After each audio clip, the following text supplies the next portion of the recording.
नमस्कार दोस्तों, जैसा कि हम सभी जानते हैं कि मनु कुछ 10-11 हज़ार साल पहले हमारे समाज को 4 भागों में उन्होंने बांटा। ब्राह्मण, क्षत्रिय, वैश्य, शूद्र, इस तरह से उन्होंने 4 भागों में बांटा। फिर ये 4 भाग भी और भी कई भाग में बट गए और आज देखेंगे कि हमारे समाज में कई तरह के सब कास्ट हैं। और हिंदू धर्म के अलावे, तो हिंदू धर्म की बात हुई, उसके अलावे बाकी देश और दुनिया में कई तरह के धर्म पैदा हुए। यहूदी धर्म पैदा हुए, मुस्लिम धर्म, जीसस के धर्म, क्रिश्चियन धर्म, गौतम बुद्ध का धर्म, महावीर का जैन धर्म। तो ये जो इतने बंटवारा हो गए मानव जगत में, पूरी ह्यूमैनिटी एक है। कहने के लिए हम लोग ही सबसे पहले हिंदू धर्म वाले ही बोले हैं कि this world is a family, वसुधैव कुटुम्बकम।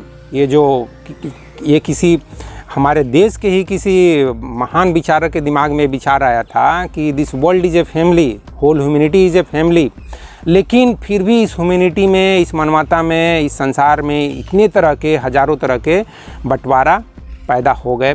तो मैं इन सब चीज़ों के बारे में एक बार ऐसे ही सोच रहा था, तो मेरे दिमाग में कुछ विचार आए कि क्या यह नेचर और यह अस्तित्व है, जिसको मैं एक तरह से समझिए कि भगवान समझता हूँ, गॉड समझता हूँ, एग्जिस्टेंस को ही मैं गॉड समझता हूँ। तो मैं इसी बारे में विचार कर रहा था कि क्या यह अस्तित्व भी, यह एग्जिस्टेंस भी, यह गॉड भी मानव समाज को, पूरे ह्यूमैनिटी को इस तरह से कई भागों में बांटना चाहता है क्या? और अगर बांटना चाहता है तो किस तरह से बांटना चाहता होगा? इस बारे में मैं थोड़ा सा कल्पना कर रहा था, सोच विचार कर रहा था। तो मेरे अंदर कुछ विचार पैदा हुए, कुछ इंट्यूशन पैदा हुए, कुछ इंसाइट्स पैदा हुए। तो उसी चीज़ को मैं इस वीडियो में थोड़ा सा शेयर करना चाहता हूँ। तो मेरे दिमाग में कुछ इस तरह के विचार आए दोस्तों कि ये अस्तित्व भी ज़रूर कुछ एक सिस्टम को फॉलो कर रहा है। जैसे कि आइंस्टीन भगवान के भी दिमाग को समझने की कोशिश करते थे कि भगवान किस तरह से सोचता है। तो मैं भी अपनी छोटी सी बुद्धि से, थोड़ी सी बुद्धि से, जो भी पढ़ा लिखा हूँ, जो भी देश और समाज को और दुनिया को समझा हूँ, तो उसी बुद्धि से मैं भी भगवान के दिमाग को समझने की कोशिश करते रहता हूँ। तो मुझे ये चीज़ समझ में आया कि ये जो अस्तित्व है वो भी एक तरह का बंटवारा करता है। आप शायद आश्चर्य करेंगे कि भगवान ही बंटवारा करता है, लेकिन मेरी बात को पूरी सुन लीजिए, उसके बाद सोचिएगा, आप भी सोचिए इस बारे में। तो मेरे दिमाग में जो विचार आया, वो विचार यह आया कि जिस तरह से केमिस्ट लोग, जिस तरह से साइंटिस्ट लोग पूरे एटम्स को 18 भागों में बांटे हैं, आप पीरियोडिक टेबल पढ़ेंगे तो वहाँ आप समझेंगे कि इस दुनिया में, इस धरती पर या ब्रह्मांड में जितने भी एटम्स अभी तक मिले हैं, उन सबको 18 ग्रुप में बांटा गया है। जिसमें पहला ग्रुप हाइड्रोजन का ग्रुप है, दूसरा ग्रुप बेरिलियम का ग्रुप है, लास्ट ग्रुप इनर्ट गैस का ग्रुप है। और ये सब जो बंटवारा किया गया है वो एटम्स के प्रॉपर्टीज़ को देखते हुए, उसके साइज़ को, उसके शेप को देखते हुए इस तरह से बंटवारा किया गया है। लाइक AsP, DF, इस तरह के अलग अलग ब्लॉक बनाए हुए हैं। और carbon group, hydrogen group, chlorine group, oxygen group, इस तरह के कई सारे ग्रुप हैं। Metal group, non metal group, electronegative elements, electropositive elements, इस तरह से कई भाग में वहाँ भी बंटवारा किया गया है। लेकिन वो बंटवारा पूरी तरह से जो एटम्स है उसके प्रॉपर्टीज़ के हिसाब से, उसके गुण और धर्म के हिसाब से बंटवारा किया गया है। नहीं कि हमारी तरह सिंपली ये क्षुद्र जाति है, ये ब्राह्मण जाति है, वैश्य जाति है, वैश्य जाति का काम है खेत में जाके काम करो, ब्राह्मण जाति का काम है किताबें पढ़ते रहो, क्षुद्र जाति का काम है दूसरे के घर में जाके साफ़ सफाई करते रहो, पेशाब पैखाना सफाई करते रहो। इस तरह से नेचर ने बंटवारा नहीं किया, इस तरह से बंटवारा हमने किया है। और वो हज़ारों साल पहले किए थे। मनु जी का नाम आता है बंटवारा करने के लिए। तो मनु जी को यार हम लोग अब माफ़ कर देते हैं, उनसे गलती हो गई, क्या है, वो भी एक इंसान थे। उन्होंने कुछ अच्छा ही सोच के इस चीज़ का कल्पना किया था कि इस तरह से बंटवारा करेंगे तो हमारा समाज अच्छे से चलेगा। लेकिन उसकी सोच में थोड़ी सी दूरदर्शिता नहीं थी, थोड़ी सी खामी मिल गई। तो उस खामी को अब दूर कर लेते हैं। यार 10,000 साल पहले क्या हो जाता है, हो सकता है मैं भी जो बोल रहा हूँ, मेरी भी बातों में कुछ खामी हो सकती है। तो मेरी भी खामी को यार आप लोग माफ़ कर देना एक दोस्त समझ के। मैं तो हमेशा बोलता हूँ कि मुझे आप एक दोस्त समझ के सुनो। मैं कोई आचार्य, कोई गुरु, कोई मेंटर, कोई गाइड, कोई मोटिवेशनल स्पीकर, मैं ऐसा कुछ भी नहीं हूँ। मैं एक दोस्त हूँ।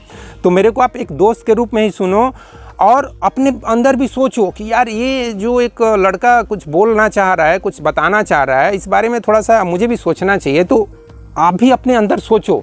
तो मैं तो इसको इसी तरीके से समझ रहा हूँ दोस्तों कि ये नेचर या अस्तित्व, जिसको मैं गॉड कहता हूँ, जिसको मैं भगवान कहता हूँ, जिसको सुप्रीम पावर बोलता हूँ, सुप्रीम इंटेलिजेंट बॉडी समझता हूँ, वो कुछ इसी तरह से बंटवारा करता है कि मानव समाज को उसके गुण, धर्म, प्रॉपर्टीज़ इस तरह से बंटवारा करता है। इसको और भी थोड़ा मैं एक्सप्लेन करूँगा।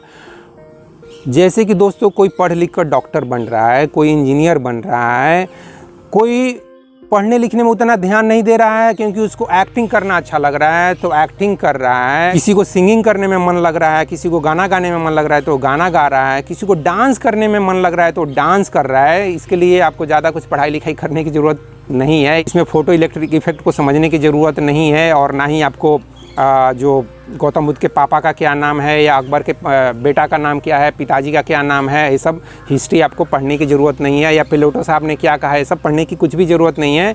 आप बिना पढ़े लिखे एक्टिंग कर सकते हो, डांस कर सकते हो, सिंगिंग कर सकते हो, तो इसमें कुछ पढ़ने लिखने की ज़रूरत नहीं है। लेकिन डॉक्टर हो, इंजीनियर हो, साइंटिस्ट हो, और भी बाकी जितने भी फील्ड है वहाँ पर थोड़ा पढ़ाई लिखाई की करने की ज़रूरत पड़ती है। तो मैं बेसिकली यह कहना चाह रहा हूँ दोस्तों कि यह अस्तित्व ही बंटवारा करता है, लेकिन प्योरली गुण और धर्म के हिसाब से, प्रॉपर्टीज़ के हिसाब से, क्वालिटी के हिसाब से। तो समझ लो एक ग्रुप बन गया डॉक्टर का ग्रुप, एक ग्रुप बन गया इंजीनियर का ग्रुप, एक ग्रुप बन गया एक्टर का ग्रुप, एक डांसर का ग्रुप, एक बिजनेसमैन का ग्रुप, एक ऐसा ही मतलब समझ लो 10-12 ग्रुप यहाँ भी बनाओगे तो बन जाएगा। इसके साथ ही दोस्तों इसके बारे में और भी एक इंटरेस्टिंग बात मैं यहाँ शेयर करना चाहता हूँ, जो मेरे दिमाग में आया। वो इंटरेस्टिंग बात यह है कि भगवान इस तरह से इसलिए ग्रुप बनाया है, इसलिए क्लासिफिकेशन किया है, वर्गीकरण किया है, ताकि ये जो मानव समाज है ना, पूरी ह्यूमैनिटी जो 800-900 करोड़ बन चुकी है आज के टाइम पे, इतने सारे लोग पैदा हो चुके हैं, ये मानव समाज अच्छे से काम करे, एक दूसरे के साथ सामंजस्य के साथ, कोऑर्डिनेशन के साथ, कोऑपरेशन के साथ काम करे। क्योंकि दोस्तों जब यह अस्तित्व या नेचर या गॉड जब देखता होगा कि यार ये दुनिया में गाना बजाना कम हो रहा है, तो सोचता होगा कि 2-4 गाना बजाना करने वाले को, सिंगर को, अरिजीत सिंह को या किशोर कुमार को पैदा कर देते हैं। जब वो देखता होगा कि यार ये दुनिया में बिजनेसमैन लोगों की कमी हो रही है, तो 2-4 अडानी अंबानी को पैदा कर देता होगा। देखता होगा कि कुछ लोग राइटर लोग की कमी हो रही है, यार कुछ लोग किताब पढ़ना कम कर दिए हैं, तो कुछ राइटर लोगों को पैदा कर देता होगा।